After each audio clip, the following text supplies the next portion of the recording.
Hi, I'm Bharati Singaravel and we're here with director TJ Nyanavel. Hello, sir.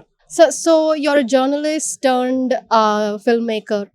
What made you move into cinema? என்ன மாதிரியான கதைகள் உங்களால ரிப்போர்ட்டரா சொல்ல முடியாம நீங்க சினிமாக்கு வந்தீங்க? இல்லை, ரிப்போர்ட்டரால் சொல்ல முடியல அப்படிங்கிறது இல்லை. ரிப்போர்ட்டராக இருக்கிறப்போ நான் இதே மாதிரி ரைட்டிங்ஸ் தான் கொடுத்தேன்.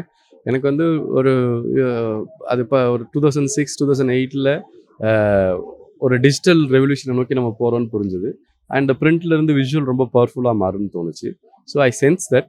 ஸோ நான் சொல்லக்கூடியதை இன்னும் பரவலாக ரீச் ஆகணும் அப்படின்றது தான் ஒவ்வொருத்தருக்குமே நோக்கமாக இருக்கும்.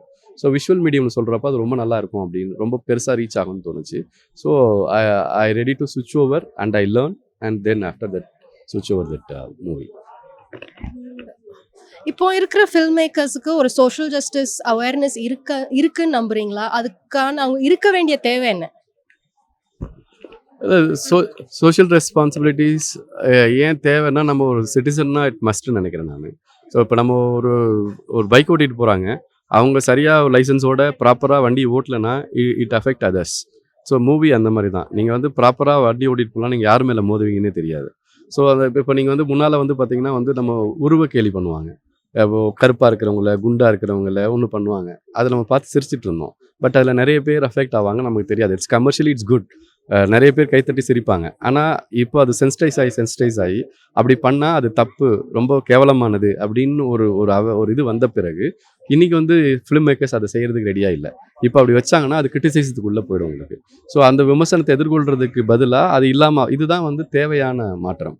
So social justice everything is need. அந்த சென்ஸ் அந்த எப்பவுமே வந்து ஒரு படைப்பு செய்கிறவங்களுக்கு நம்ம யாருக்கு பண்ணுறோம், அந்த சொசைட்டிக்கு நம்ம என்ன பண்ண போகிறோன்றதுல தெளிவு வேணும்.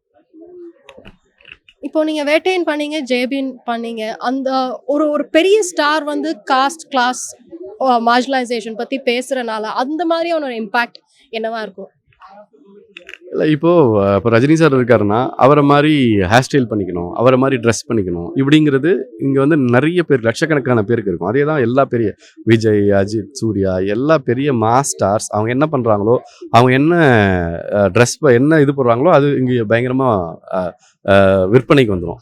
உதாரணத்துக்கு வந்து பார்த்திங்கன்னா ஒரு 80s 90s வந்து பார்த்திங்கன்னா குஷ்பு ஜாக்கெட்டு, நதியா வளையல், இந்த மாதிரி ஆக்டர்ஸோட இதுவும் வந்து பாப்புலராக ஆரம்பிக்கும். ஸோ இந்த மாதிரியான விஷயங்களை பாப்புலரைஸ் பண்ணுறதுக்கு அவங்கள வச்சுட்டு நல்ல கண்டென்ட்டை நம்ம பாப்புலரைஸ் பண்ணோம்னா அது வந்து மக்கள் மத்தியில் நிறைய மாற்றத்தை கொடுக்குன்னு தோணுச்சு. ஸோ அவங்கள கன்வின்ஸ் பண்ண முடிஞ்சிருச்சுன்னா வி கேன் டூ ஒண்டர்ஸ். இப்போ உங்கள் அடுத்த படம் வந்து dosa king. Saravana Bhavan owner P ராஜகோபாலோட ஸ்டோரி சொல்கிறீங்க. ஏன் இந்த இஷ்யூ பிக் பண்ணீங்க? அதை பற்றி ஒரு ஸ்னீக் பீக் எங்களுக்கு தர முடியுமா? இல்லை, நான் தோசா கிங் பண்ணுறேன். அது ஃபிக்ஷனல் ஸ்டோரியாக தான் அது வரும். ஸோ நம்ம யாரையும் சொல்லியோ இவங்கள பற்றி பண்ணுறோன்ற மாதிரியோ அதில் இல்லை. நம்ம இதில் வந்து இவங்கள பற்றி பண்ணுறோம் அப்படின்னு இப்போ சொல்லி பண்ணுறதுக்கான சூழல் கிடையாது. ஸோ அதனால் ஃபிக்ஷனாக தான் நம்ம அதை யோசிக்கிறோம். அண்ட் லாஸ்ட்லி, இப்போ இந்த மாதிரி ஒரு மீடியா ரம்பிள் டெல்லிக்கு வெளியில் நடக்கிறதுனால அதோட இம்பாக்ட் என்ன, அதோட முக்கியத்துவம் என்ன? இல்லை, எப்பவுமே ஒரு விஷயம் ரொம்ப சென்ட்ரலைஸ்டாக இருக்கிறது is not good. So decentralised ஆகிற போது தான் அது டெமோக்ராட்டிக்காக இருக்கும்.